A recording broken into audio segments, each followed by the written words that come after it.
আমি যদি তোমাদের বলি যে এতদিন তোমরা যারা রিয়ারেন্স মুখস্থ করেছো তোমাদের পুরা পড়াশোনাটাই ভুল, তাহলে হয়তো বা আমাকে ভুল বুঝবা।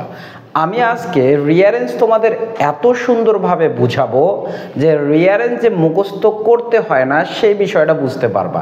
চলুন শুরু করা যাক। মুন্না ইংলিশ কর্নারে সবাইকে স্বাগতম। আমরা আজকে আলোচনা করব রিয়ারেন্স নিয়ে। রিয়ারেন্স কিভাবে মুখস্থ ছাড়াই যে কোনো আনকমন রিয়ারেন্স আলোচনা করা যায়, আনসার করা যায়, আজকে আমরা সেই বিষয়টা আলোচনা করব। সাথে আলোচনা করব টপ 10 বাছাইকৃত রিয়ারেন্স যেগুলো পরীক্ষায় আসার সম্ভাবনা অনেক বেশি। কথা না বাড়িয়ে শুরু করা যাক। রিয়ারেন্সগুলো আসে মূলত কিছু ঘটনার প্রেক্ষাপটে। দুই ধরনের রিয়ারেন্স আসে, একটা কোনো বিখ্যাত ব্যক্তি সম্পর্কে আসে, আর একটা রিয়ারেন্স আসে কোনো ঘটনাকে কেন্দ্র করে। আমরা যদি এই বিখ্যাত ব্যক্তি সম্পর্কে রিয়ারেন্স লিখতে যাই তখন আমরা কি ধরনের রিয়ারেন্সটা কিভাবে আনসার করব, ঘটনাগুলো আনসার করতে গেলে কিভাবে করব সেই বিষয়টা নিয়ে আলোচনা করি। প্রথমে আমি তোমাদের বলি, যদি কোনো ফেমাস পারসন সম্পর্কে রিয়ারেন্স লিখতে বলে আমরা একটা সিকোয়েন্স, একটা ট্রিক অবলম্বন করে রিয়ারেন্স করতে পারবো। ট্রিকটা কি? আমরা প্রথমে ওই ব্যক্তির নাম যে সেন্টেন্সে পাবো সেই সেন্টেন্সটা লিখব। দ্বিতীয় আমরা লিখব কি,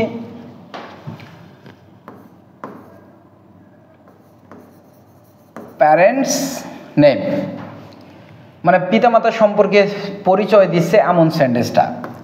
এরপরে আদার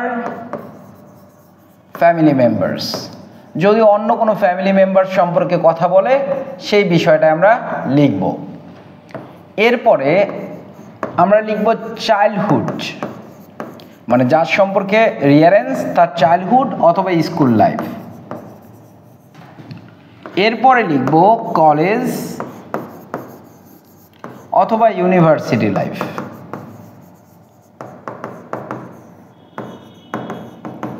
এরপরে লিখব প্রফেশন, যে প্রফেশনে আছে সেটা। এরপরে লিখব আমরা ফেমাস ওয়ার্ক, ওই প্রফেশনে তার বিখ্যাত কাজ কি সেটা। আমরা জানি কিছু বিখ্যাত কাজের জন্য মানুষ অ্যাওয়ার্ড পায়, তাহলে আমরা লিখব কি পরেরটাতে অ্যাওয়ার্ড। অ্যাওয়ার্ডের পর আমরা লিখতে পারি জীবনে ইলনেস, এরপরে লিখব ডেথ, এই মৃত্যুর মধ্য দিয়ে তার রিয়ারেন্স শেষ হবে। ঠিক আছে, তাহলে আমরা যদি কোনো বিখ্যাত ব্যক্তি সম্পর্কে রিয়ারেন্স লিখতে চাই তাহলে এভাবেই মূলত আমরা রিয়ারেন্সটা করতে পারি। এই যে আমি একটা সিকোয়েন্স লিখে দিলাম, এটা আসলে কতটুকু কার্যকরী আমরা একটু অ্যাপ্লাই করে দেখি। ঠিক আছে, আসি শুরু করা যাক। আমি তোমাদের একটু কথা বলি, রিয়ারেন্স কিভাবে লিখবা। উপরে একটা বক্স লিখবা, বক্স লিখে রিয়ারেন্সের আনসার করবা এবং নিচে প্যারাগ্রাফটা লিখে দিবা। ঠিক আছে, এবার আসি। দেখো, এটা মূলত কুমিল্লা বোর্ড 2019-এ আসছিল। ঠিক আছে, হ্যাঁ, কুমিল্লা বোর্ড 2019-এ। আমরা যদি এটা করি তাহলে দেখতে পাবো যে সিকোয়েন্সটা একটু আগে লিখে দিলাম সেটা কতখানি কার্যকরী। দেখো, এই যে রিয়ারেন্সটা কার সম্পর্কে, তার নাম কোথায় আছে সেটা দেখো। এই যে দেখো 9 নম্বরে আছে না নাই, কি বলছে? আমরা পাইলাম Kazi Nazrul Islam was born in 1899 in the district of Bardhaman in West Bengal. তাহলে আমরা প্রথমে কত নম্বর পাইলাম? 9 নম্বর। তাহলে তার পরিচয় পাইলাম। এবার তার পিতামাতা সম্পর্কে কোনো সেন্টেন্স আছে কিনা সেটা আমাদের খুঁজে বের করতে হবে। দেখো তো আছে কোথায়? এই যে, he lost his father at the age of 8 and at the age of 11 he showed his poetic genius। তাহলে তিনি তার বাবাকে কত বছর বয়সে হারান? 8 বছর বয়সে, এবং তিনি 11 বছর বয়সে তার কবি প্রতিভা প্রকাশ করেন। তাহলে আমরা এই যে 2 নম্বর করলাম, এরপরে 3 নম্বরে কিভাবে যাব সেটার ক্লু কিন্তু 2 নম্বরে ছেড়ে গেছে। কিভাবে? আমরা 11 বছর বয়সের কথা বললাম, এরপরে কাছাকাছি বয়স আছে 19 বছর। তাহলে at the age of 19 he joined the army as an ordinary soldier to fight in the first world war। বলছে 19 বছর বয়সে প্রথম বিশ্বযুদ্ধে তিনি সাধারণ একজন সৈনিক হিসাবে যোগদান করেছিলেন। তাহলে আমরা এখানে কি লিখব? 4। তাহলে আমরা পরেরটাতে যাব কিভাবে, তার ক্লু কিন্তু এই সেন্টেন্সে বলে দিছে, সে যুদ্ধে গিয়েছিল। তাহলে যুদ্ধে গেছে মানে কি, সে হয় মারা যাবে নতুবা যুদ্ধ থেকে রিটার্ন করবে, এই ধরনের সেন্টেন্স আমরা লিখব। দেখো তো আছে না নাই, on his return from the battle he gave up sword for the pen. তাহলে আমরা কত নম্বর লিখলাম, 5 নম্বর। সে কি করছে, অস্ত্র ছেড়ে কলম ধরছে, তার মানে ওসি ছেড়ে মসি ধরছে। তাহলে কলম, দেখো পরের সেন্টেন্সে যাব, তার ক্লু এখানে দিয়ে দিছে, সে কলম যেহেতু ধরছে তার মানে কি লেখালেখি করবে। এই লেখালেখি সম্পর্কে কোন সেন্টেন্সে আছে, 2 নম্বরে দেখো, he wrote a lot of poems, songs, ghazal, short stories and novels, আমরা লিখে দিলাম। এরপরে দেখো 1919 সালে যেহেতু যুদ্ধ থেকে ফিরে আসে, তারপরে লেখালেখি করে, এর কাছাকাছি বয়স আছে ইন 1924, এর আগে কোনো সাল দেওয়া নাই, এজন্য এটাই হবে। He married Pramila in Kolkata, তাহলে আমরা কত নম্বর লিখলাম, 7 নম্বর, তাই কি না?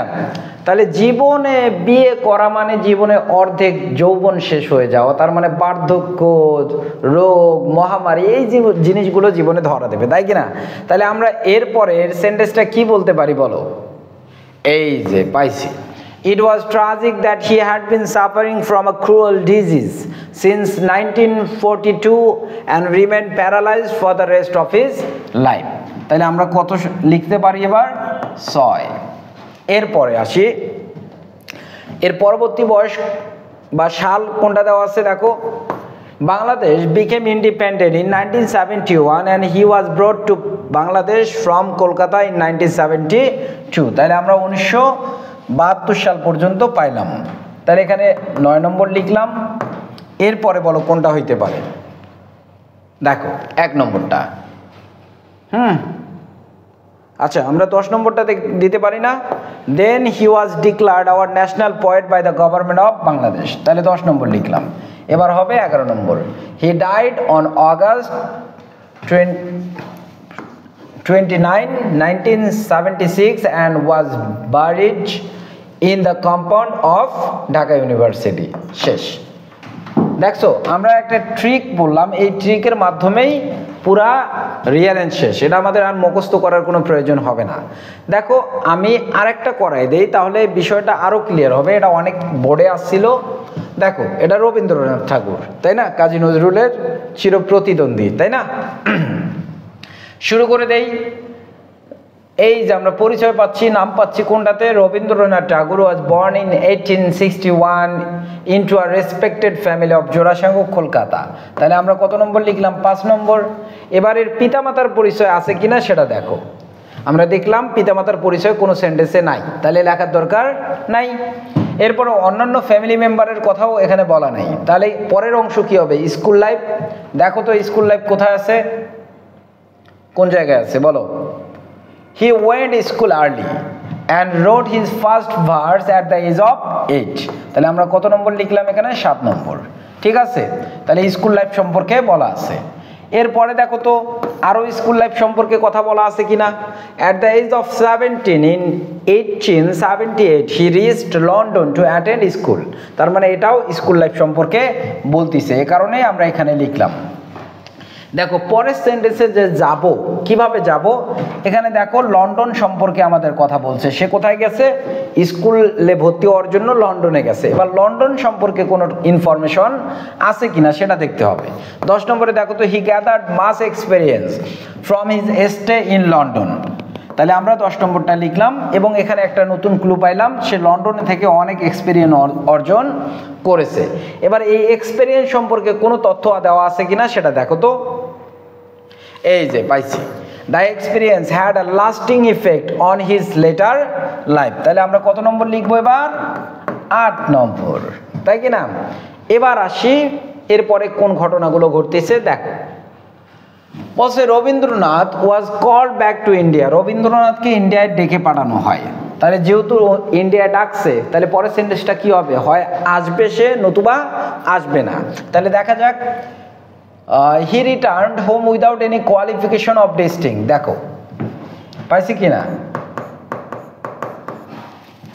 এরপরে কি করব আমরা, However, যাই হোক, he never gave up his habit of writing poetry. সে কবিতা লেখার অভ্যাস ছেড়ে দেয়নি, বা তিনি কবিতা লেখার অভ্যাস ছেড়ে দেননি। তাহলে এরপরে আমরা কি লিখবো? যেহেতু কবিতা লেখার অভ্যাস ছেড়ে দেয়নি, তাহলে কি করবে? কবিতা লিখবে। He wrote Gitanjali, a collection Bengali songs of superior quality. তিনি গীতাঞ্জলি লিখেছিলেন, তাই কি না? এরপরে যেহেতু গীতাঞ্জলি বিখ্যাত বই, এরপরে কি পাবে? অ্যাওয়ার্ড পাবে। He was awarded Nobel prize in 1913 for Gitanjali. তাহলে আমরা লিখলাম 2 নম্বর।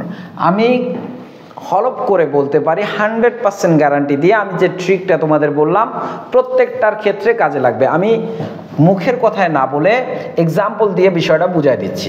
আবার দেখো আরেকটা আছে, এটা কার সম্পর্কে? হারকিউলিস। দেখো প্রথমে নাম দিচ্ছে, সেটাই লিখবো। বলছে Hercules, a Greek mythical hero, was the son of Jupiter and Alcmena. আমি যেগুলো করাবো তোমাদের জন্য 100% ইম্পর্টেন্ট, ঠিক আছে? এগুলোই দেখবা। তাহলে হারকিউলিস ছিল একজন গ্রিক মিথিক্যাল হিরো, অর্থাৎ কি পৌরাণিক বীর। তিনি জুপিটার অ্যালকেমেনার কি ছিলেন? সন্তান ছিলেন। এরপরে দেখো তার পিতামাতারও পরিচয় পাইছি এবং আদার ফ্যামিলি মেম্বার আছে কিনা সেটা। তাহলে আমরা প্রথমে নাম, তারপরে পিতামাতার পরিচয় ওই সেন্টেন্সেই পাইছি। এবার কি অন্যান্য ফ্যামিলি মেম্বার আছে কিনা সেটা দেখি। His cousin Eurystheus, the king of Mycenae, made him undergo some difficult task. তাহলে আমরা কোথায় গেলাম এবার? 7 নম্বরে, ঠিক আছে? তার চাচাতো ভাই যে ইউরেস্থিয়াস মাইসিনের রাজা ছিল, সে তাকে কিছু ডিফিকাল্ট টাস্ক করাইতো, মানে কঠিন কাজ করাইতো। তাহলে আমরা পরেরটাতে যাব কোন রেফারেন্স ধরে? এই যে কঠিন যে কাজ করাইতো, এই কাজ সম্পর্কে কোনো ইনফরমেশন পরের সেন্টেন্সে দেওয়া আছে কিনা সেটা দেখো। এই যে দেখো তো, আছে না নাই? This huge task in Greek myths are called the 12 labours of Hercules. এই গ্রিক পুরাণে এগুলোকে হারকিউলিসের 12টা কঠিন কাজ নামে পরিচিত, এটাই বলছে। তাহলে এই যে আমরা পরের সেন্টেন্সে যাব, কিভাবে যাব? এই যে 12টা যে কঠিন কাজ, 12টা কাজের কথা বলছে, এই 12টা কাজের মধ্যে কোনো এক্সাম্পল দেওয়া আছে কিনা সেটা দেখো। এই যে বলছে, one of the task was to slay a monster called Hydra. অন্যতম একটা কাজ ছিল হাইড্রাকে হত্যা করা। হাইড্রা কে ছিল? একটা মনস্টার বা দানব। দ্যাট ওয়াজ র্যাভেজিং, র্যাভেজ মানে ধ্বংস করা, র্যাভেজিং দ্য কান্ট্রি অফ আর্গোস, যেটা আর্গোস শহরকে বা দেশকে ধ্বংস করতেছে। তাহলে আমরা কত নম্বরে পাইলাম? 6 নম্বর। এখানে নতুন কি তথ্য পাইলাম? হাইড্রা। এবার হাইড্রা সম্পর্কে কোনো ইনফরমেশন দেওয়া আছে কিনা সেটা দেখো। এই যে পাইছি, it had 9 heads of which the middle one was said to be immortal. দেখো তো আছে না নাই? আমরা কত নম্বর দেখলাম? 5 নম্বর, ঠিক আছে? এবার আসি, তাকে হত্যা করতে বলছে হাইড্রাকে। এবার হাইড্রাকে হত্যা করবে কি করবে না এই বিষয়টা আলোচনা করা যাক। দেখো তো 10 নম্বরে, ইনিশিয়ালি শুরুতে হারকিউলিস স্টার্টেড, হারকিউলিস শুরু করেছিল striking off its heads with his club, তার মুগুর দিয়ে তার মাথাগুলো অর্থাৎ হাইড্রার মাথাগুলো আলাদা করা শুরু করছিল। এর পরের ঘটনা কি ঘটবে? স্ট্রেঞ্জলি এনাফ, খুবই অদ্ভুত বিষয় ছিল, whenever Hercules knocked off a head of Hydra, হাইড্রার একটা মাথা খুলে ফেলতেছিল, two new ones erupted in its place, ওই জায়গায় আবার নতুন করে 2টা মাথা গজাচ্ছিল। প্রবলেম কি না? তাহলে এরপরে কি ঘটনা ঘটবে? সে আসলেই পারবে কি পারবে না? দেখো তো, ইভেনচুয়ালি পরিশেষে উইথ দ্য হেল্প অফ লৌলাস, লৌলাসের সহযোগিতায়, হিজ ডেপোটেড সার্ভেন্ট, লৌলাস কে ছিলেন? তার অনুগত দাস ছিল। Hercules succeeded in burning all the heads except the 9, 9 number মাথা বাদ দিয়ে সবগুলো পুড়ায় ফেলতে সক্ষম হয়েছিল। আমরা পাইলাম যে 9 নম্বর মাথা বাদ দিয়ে বাকি সবগুলো পুড়াইছে। তাহলে 9 নম্বর মাথা নিয়ে কোনো ইনফরমেশন আছে কিনা সেটা আমাদের দেখতে হবে। দেখো তো 1 নম্বরে, still challenge remained with the immortal one, এখনো অমর মাথাটা নিয়ে ঝুঁকি রয়েছে, তাই কিনা? এবার আমরা পরিশেষে বলতে পারি, হাউএভার উইথ মাস ইফোর্ট, অনেক প্রচেষ্টায়, he buried the immortal head under a huge rock, অনেকগুলো পাথরের নিচে পুঁতে ফেললো, and completed the task successful, এবং সফলভাবে কাজটা সম্পূর্ণ করলো। ঠিক আছে, দেখো আমরা প্রত্যেকটা এই একই ট্রিক ব্যবহার করে করতে পারতেছি। আমি তোমাদের আরো করাচ্ছি, দেখো এটা কতবার আসছিল। হ্যাঁ, শুরু করা যাক। কার সম্পর্কে এটা? Nelson Mandela. তাহলে Nelson Mandela was the greatest leader of South Africa. Nelson Mandela কে ছিলেন? দক্ষিণ আফ্রিকার বিখ্যাত একজন নেতা ছিলেন। এরপরের সেন্টেন্স কি বলতে পারি? এই নেলসন ম্যান্ডেলা সম্পর্কে আর কোনো কথা আছে কিনা দেখো তো। In fact he was one of the greatest leader of the world. শুধু তিনি যে সাউথ আফ্রিকার বিখ্যাত নেতা এমন না, ইনফ্যাক্ট আসলে he was one of the greatest leaders of the world. বিশ্বের অন্যতম শ্রেষ্ঠ নেতা ছিলেন। Who struggled against apartheid throughout his life. যিনি যা কি করছিলেন? লড়াই করেছিলেন বর্ণবাদ বিদ্বেষের বিরুদ্ধে তার সারা জীবন। তাহলে আমরা কি বসাবো এখানে? 10 নম্বর। নতুন ইনফরমেশন পাইলাম কে? সে বর্ণবাদের বিরুদ্ধে লড়াই করেছিল। তাহলে এই বর্ণবাদ জিনিসটা কি? এই বর্ণবাদ সম্পর্কে ইনফরমেশন দিচ্ছে এমন একটা সেন্টেন্স আমাদেরকে এবার লিখতে হবে। তাহলে কোথায় হইতে পারে বলো তো? এই যে পাইছি আমরা, দ্য ব্ল্যাকস ওয়ার ট্রিটেড ক্রুয়ালি। বর্ণবাদ জিনিসটা কি? এই যে কৃষ্ণাঙ্গ শ্বেতাঙ্গদের মধ্যে যে বিভেদ, মানে শ্বেতাঙ্গরা কৃষ্ণাঙ্গদের দেখতে পারে না, ধনীরা গরিবকে দেখতে পারে না, এটাকে অ্যাপারথেইড বলে বা রেসিজম বলে। ঠিক আছে, তো আমরা পাইলাম যে কৃষ্ণাঙ্গদেরকে অনেক নিষ্ঠুরভাবে আচরণ করা হইতো কৃষ্ণাঙ্গদের সাথে। এর ফলে আর কি হইতে পারে বলো? দেখো, they were denied all basic human rights. তারা কি হইতো? সব ধরনের মৌলিক অধিকার থেকে বঞ্চিত হইতো। ঠিক আছে, এরপরে আমরা কি বলতে পারি? They were aliens in their own country. তারা নিজের দেশেই কি ছিল? ভিনদেশী ছিল। এলিয়েন মানে কি? ভিনদেশী, ভিনগ্রহী। And were subjected to all sort of indignities. এবং সব ধরনের অমর্যাদার সম্মুখীন হইতো। এই যে তারা যে সব ধরনের অমর্যাদার সম্মুখীন হচ্ছে, এর এক্সাম্পল আমরা কোন সেন্টেন্সে পাচ্ছি? দেখো, even dog receive a much better treatment than the blacks. এমনকি কুকুরেরাও কৃষ্ণাঙ্গদের থেকে ভালো আচরণ পাইতো। এটা খুবই একটা রুড কালচার ছিল, যে শ্বেতাঙ্গরা মনে করত যে কৃষ্ণাঙ্গ মানেই কি? দাস। ওদেরকে দাসের মতোই ট্রিট করতো, তার থেকে নিষ্ঠুরভাবে তাদের সঙ্গে আচরণ করা হতো। এর ফলে কি হচ্ছে দেখো, নেলসন ম্যান্ডেলার এখানে ভূমিকাটা কি? এই যে আমরা এটা বলতে পারি না, the great leader vote to put an end to the inhuman practice. তাহলে ভোট টু মানে কি? সোচ্চার হওয়া, কোনো কিছুর বিরুদ্ধে কথা বলা। তাহলে এই মহান নেতা এই অমানবিক অনুশীলন বা চর্চা বা প্রথার বিরুদ্ধে কথা বলা শুরু করলেন।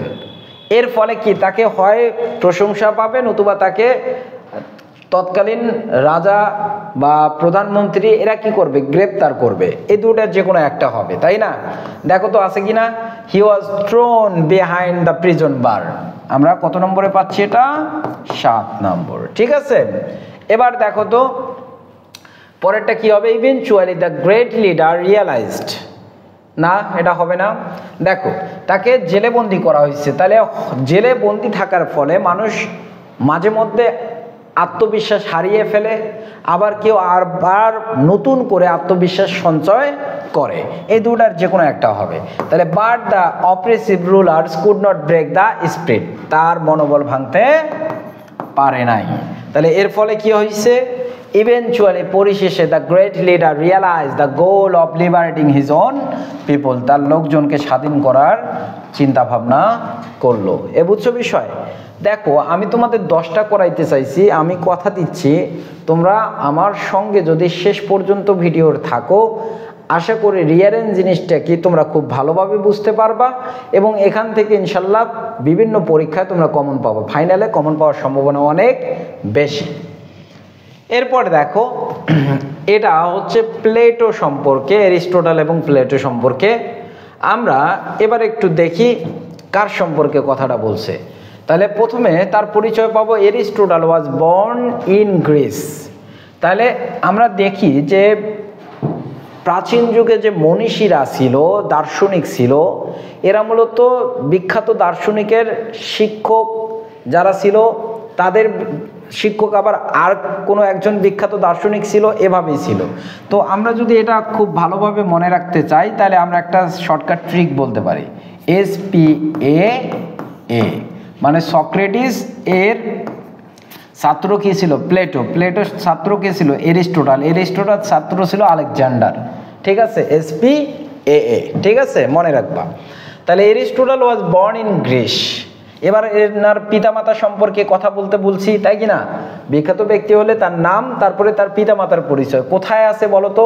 His father wanted him to be a physician. তার বাবা তাকে একজন চিকিৎসক বানাইতে চেয়েছিল, but he never said is to be so, কিন্তু তিনি এমনটা হতে চান নাই।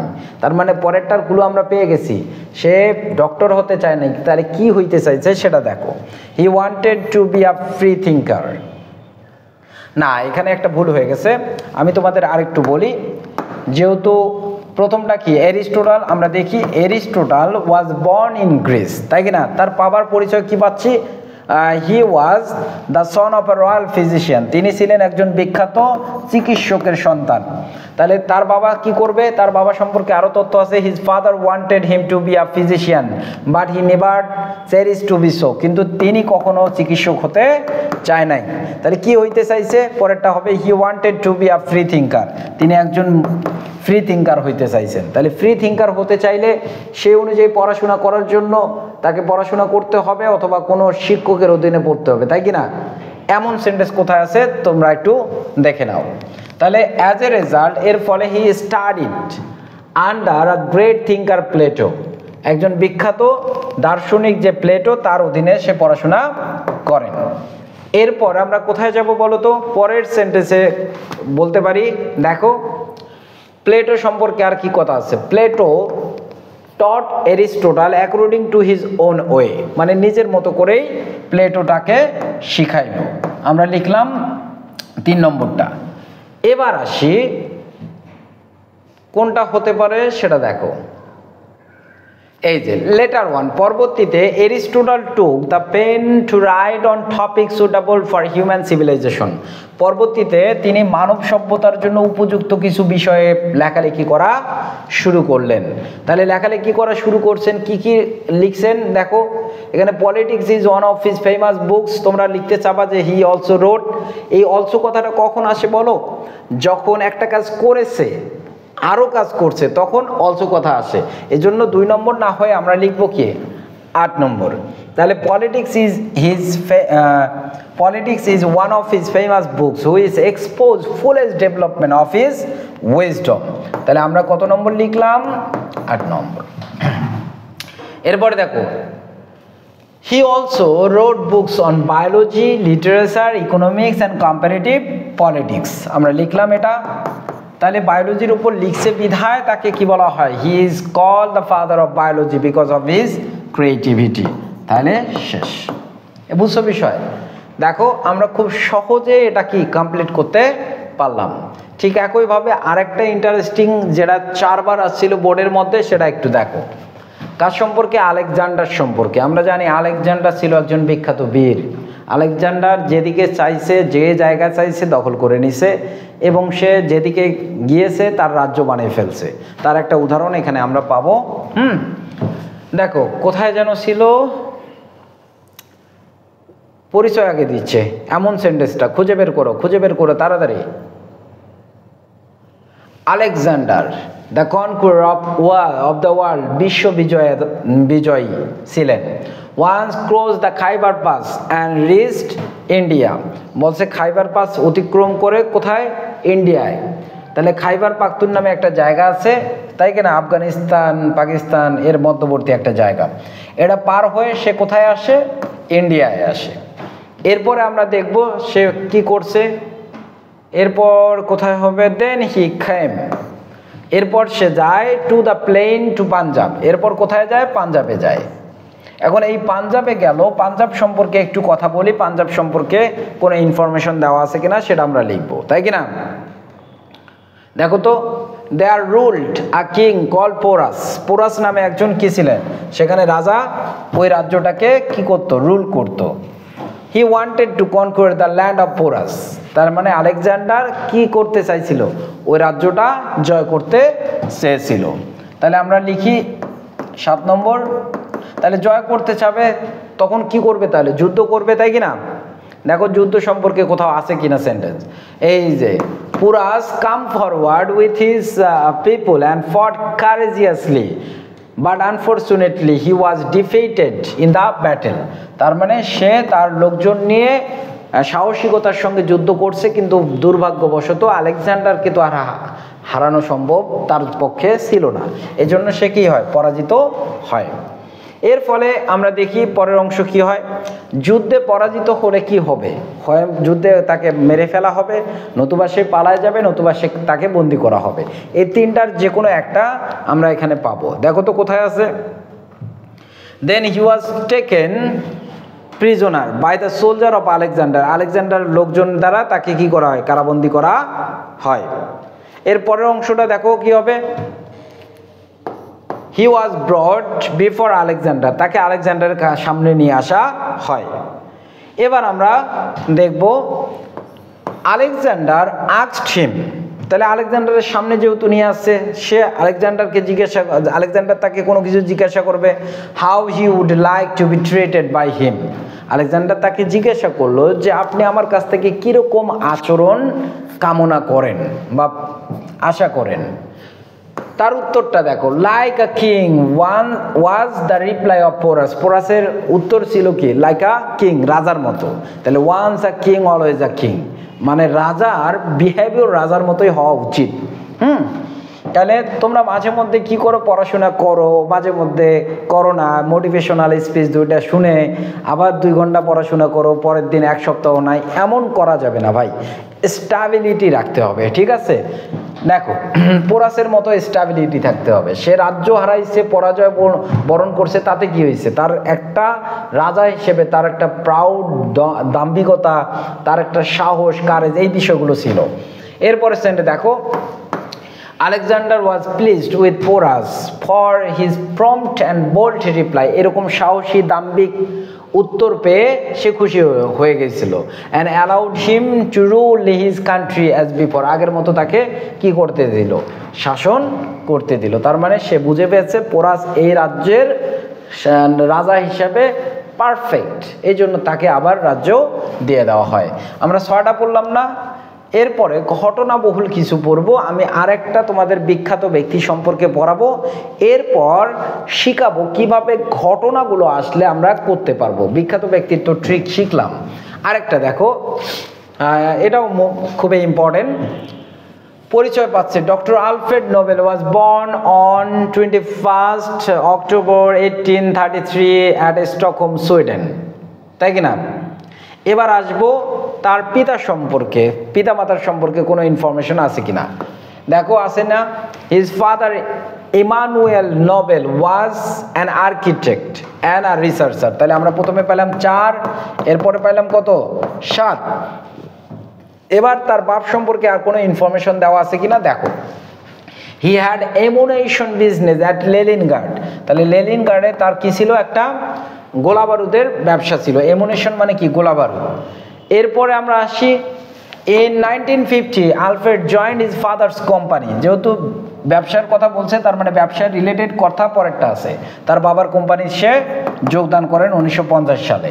এর ফলে কি হয়, আফটার সাম ইয়ার, কিছু বছর পর আলফ্রেড নোবেল ইনভেন্টেড ডায়নামাইট, তাই না? ডায়নামাইট আবিষ্কার করেন। এই ডায়নামাইট সম্পর্কে কি আর ইনফরমেশন দেওয়া আছে, he earned a lot of money from his dynamite business. আমরা লিখলাম ডায়নামাইট বিজনেস। এরপরে কি বলতে পারি, he undertook a plan to give an award for encouraging the creative work. সৃজনশীল পৃথিবীতে যে কাজগুলো আছে সেগুলো কাজে উৎসাহ দেওয়ার জন্য সে একটা অ্যাওয়ার্ড দেওয়ার পরিকল্পনা করলেন। তাহলে অ্যাওয়ার্ডটা কি, this award was named after Alfred Nobel. এই অ্যাওয়ার্ডের নামকরণ করা হলো আলফ্রেড নোবেলের নাম অনুযায়ী, এই জন্য তার অ্যাওয়ার্ডের নাম করা হলো কি, so it was called the Nobel prize. এই জন্য এর নামকরণ করা হলো Nobel prize. The prize is given every year. এই প্রাইজটা কি করা হয়, প্রত্যেক বছর দেওয়া হয়। এবার আমি যে জিনিসটা শিখাবো তোমাদের, ঘটনা যদি বলে তখন আমরা কিভাবে করব। দেখো এটা একটা বিখ্যাত কমপ্লিটিং স্টোরি তোমাদের আছে। যারা এসএসসি 25 ব্যাচে পরীক্ষা দিবা তাদের জন্য 15 মার্ক আছে, আবার যারা 26-এ পরীক্ষা দিবা তাদের জন্য 10 মার্ক আছে। তার মানে এটা খুবই ইম্পর্টেন্ট একটা ঘটনা হতে যাচ্ছে, যেটা থেকে কমপ্লিটিং স্টোরিও আসে, রিয়ারেন্সও অনেকবার আসছে। তো ভালো করে একটু দেখো। আমরা এই কমপ্লিটিং স্টোরির টাইটেল দিতে পারি failure is the pillar of success. Failure is the pillar of success. তাহলে শুরু করা যাক। কোথায়, কার সম্পর্কে এটা সেটা দেখি। কার সম্পর্কে বলো তো? এই যে রবার্ট ব্রুস সম্পর্কে, তার পরিচয় আগে পাবো। তাহলে Robert Bruce was a famous king. Robert Bruce ছিল একজন বিখ্যাত রাজা। এবার দেখি এই বিখ্যাত রাজা কি করছে। Enemies invaded his kingdom. শত্রুরা তার রাজ্য আক্রমণ করে। তাহলে যেহেতু সে বিখ্যাত রাজা ছিল, সে কি করবে? প্রাণপণ যুদ্ধ করবে, তাই কি না?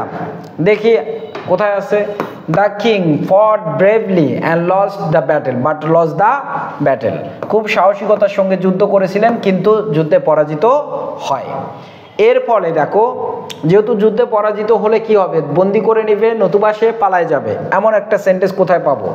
হি had to flee from his kingdom and took shelter in a remote cave to save his life. সে কি করেন? তার রাজ্য থেকে পালিয়ে গিয়ে দূরবর্তী একটা প্রান্তিক গুহার মধ্যে আশ্রয় নেয় তার জীবন রক্ষা করার জন্য। লিখলাম। এবার গুহায় তার জীবন কেমন যাচ্ছে সেই সম্পর্কে সেন্টেন্স পাবো কোথায়? দেখো, The king was always in a gloomy state for his unhappy condition.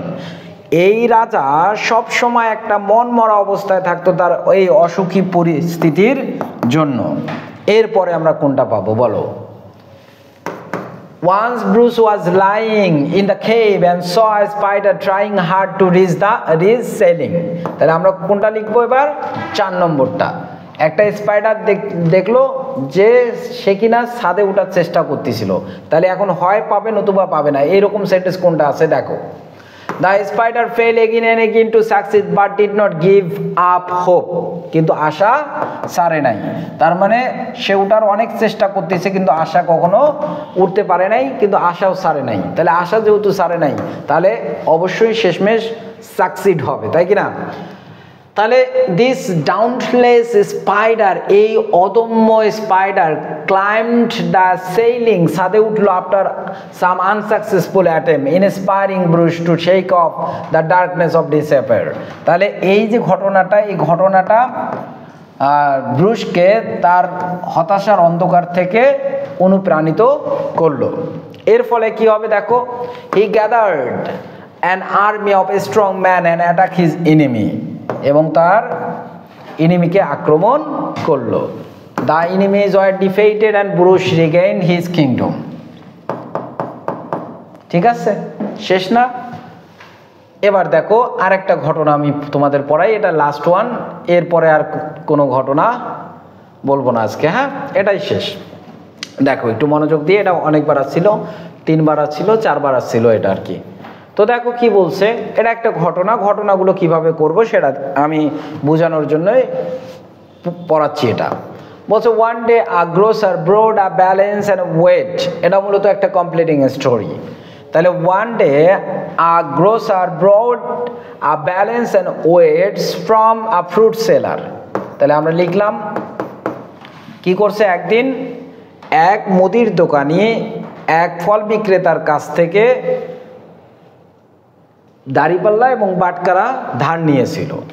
এরপরে ঘটনা কি হয়েছে, আফটার আ ফিউ ডেজ, তাহলে বাটখারা যেহেতু নিষেধ, তাহলে তার কাছ থেকে আবার চাবে ফ্রুট সেলার, এমনটাই হবে। After a few days when the fruit seller asks the grocer to return his balance and weights, the grocer said the mice ate away your balance and weight so I can't return them. তাহলে দেখো কত মিথ্যাবাদী মানুষ, মানে উপকার করলে এরকমই হয়, এটা বাস্তব একটা লেসন। তাহলে সেই মানুষগুলোকে সেইভাবে ট্রিট করতে হয়। বলছে কিছুদিন পর যখন ফল বিক্রেতা গ্রোসারকে তার দাড়িপাল্লা ফেরত দিতে বলল, এই ফল বিক্রেতা তখন বলল যে ইঁদুর তোমার দাড়িপাল্লা খেয়ে ফেলছে, তাই আমি তোমাকে রিটার্ন দিতে পারতেছি না। আমরা লিখলাম, তাই এমন উত্তরে কি সে রাগ হবে না খুশি হবে? অবশ্যই রাগ হবে। এরকম সেন্টেন্স আছে কিনা দেখো তো।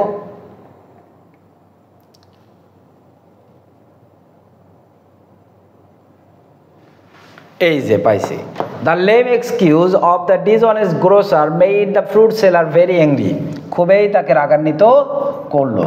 তাহলে যেহেতু রাগান্বিত হয়ে গেছে তার এই অসাধু কথাবার্তা শুনে, তাহলে হয় তাৎক্ষণিক রিঅ্যাক্ট করবে, নতুবা একটা প্ল্যান পরিকল্পনা করে তাকে শাস্তি দেওয়ার চিন্তা ভাবনা করবে, তাই না?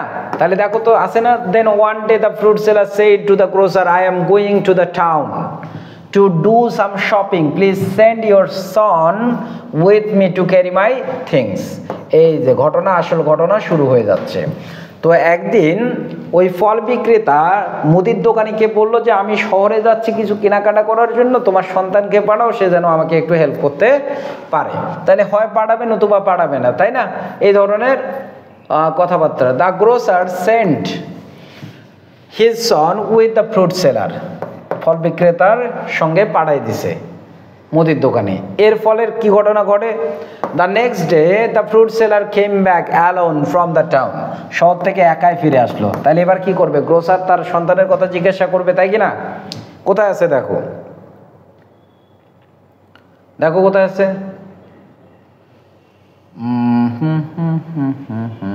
এই যে পাইছি, where is my Son asked the grosser. তাহলে এখানে আমরা পাচ্ছি যে গ্রোসার তখন জিজ্ঞাসা করলো, অর্থাৎ মুদির দোকানি তখন জিজ্ঞাসা করলো আমার সন্তান কোথায়। তার উত্তর কি হবে? A crow carried your son away replied the fruit seller. তাহলে আমরা পাইলাম 10 নম্বর, তাই কি না? এবার দেখো তো আর কি আছে, you liar how can a crow carry away such a big boy, the grocer shouted angrily. খুব রাগান্বিতভাবে চিল্লায় বলল, কিভাবে একটা কাক এত বড় ছেলেকে নিয়ে যেতে পারে। তারপরে উত্তরটা দেখো ফ্রুট সেলার কি দেয়, just the same way as mice can eat away the balance on weight. বলছে একইভাবে যেভাবে ইঁদুর দাড়িপাল্লা এত শক্ত জিনিসকে খেয়ে নিতে পারে, ঠিক সেভাবে তোমার বাচ্চাকেও নিয়ে গেছে। বুঝাইতে পারছি? তাহলে এটাই ছিল মূলত আমাদের শেষ আনসার। ঠিক আছে, ভালো থাকো, সুস্থ থাকো। ভিডিও যদি ভালো লাগে লাইক কমেন্ট শেয়ার করিও। পরবর্তী ক্লাসে দেখা হবে।